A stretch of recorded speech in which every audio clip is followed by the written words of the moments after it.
அறிவுடைப்பரீர் காதலிக்கும் காலத்தில் ஜூபிட்டரும் கழுதையாவான் என்பது பழமொழி. அப்படித்தான் விஸ்வாமித்திரன் மேனகையிடம் மாட்டினான். சாம்சன் பைபிளிலே வருகிற கணிகையிடம் மாட்டினான்.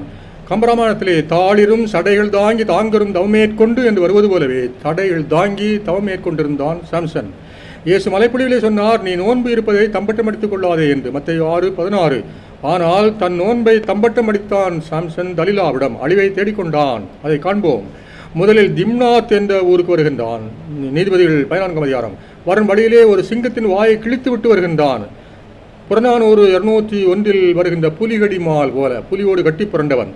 அந்த வீட்டிலே சாம்சன் கடியாட்டம் நடத்திவிட்டு மீண்டும் வருவதாக சொல்லி செல்லுகின்றான். ஆனால் உரிய நாளில் வரவில்லை. லத்தீனிலே ஒரு பழமொழி உண்டு, தார்தே பெனியன்திபஸ் ஓசா, அதாவது கல்யாண விருந்திற்கு பிந்தி வந்தால் இறைச்சி கிடைக்காது, எலும்புதான் கிடைக்கும். அப்படித்தான் பிந்தி வந்தான். காத்திருந்தவன் மனைவியை நேற்று வந்தவன் கொண்டு போனானாம் என்கின்ற கதையாக நீதிபதிகள் 15:1-5 அந்த பெண்ணை வேறு ஒருவனுக்கு கட்டி கொடுத்து விட்டார்கள். வந்ததே கோபம், தீ வைத்து விட்டு ஓடுகின்றான் பெலிஸ்தியருடைய கோதுமை வயல்களுக்கு. பின் காசாப்பட்டினத்து விலைமாதுடன் வருகின்றான். இரவு முழுவதும் உல்லாசம் கண்டுவிட்டு வைகரையிலே வெண்கலக் கதவையை அலாக்காக தூக்கி கொண்டு வருகின்றான். பின் தலிலா என்ற விலைமாதுடன் வருகின்றான். அங்குதான் நாய்க்கண்ணி காத்திருக்கின்றது அவனுக்கு. தன் நளினங்களை எல்லாம் காட்டி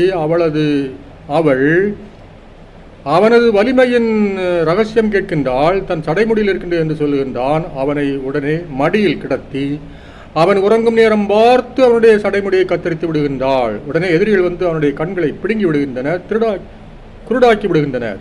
வெண்கல சங்கிலிகளால் இழுத்து செல்கின்றனர், சிறையிலே தள்ளுகின்றனர், செக்கு இழுக்கின்றான் சிதம்பரனார் போல. அப்போது நீலிக்கண்ணீர் வடித்து வருகின்றாள் தலிலா. வந்ததே கோபம் சாம்சனுக்கு. காட்டு நாயே வெளியே போ என்று விரட்டுகின்றார். அது மில்டன் எழுதிய சாம்சன் அகனிஸ்டஸ் என்ற கவிதையிலே வருகின்றது. அவுட் அவுட் ஐயினா என்கின்றார்.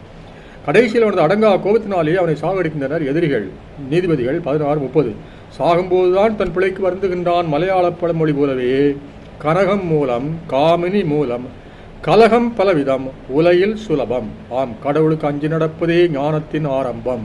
சங்கீதம் 111:10.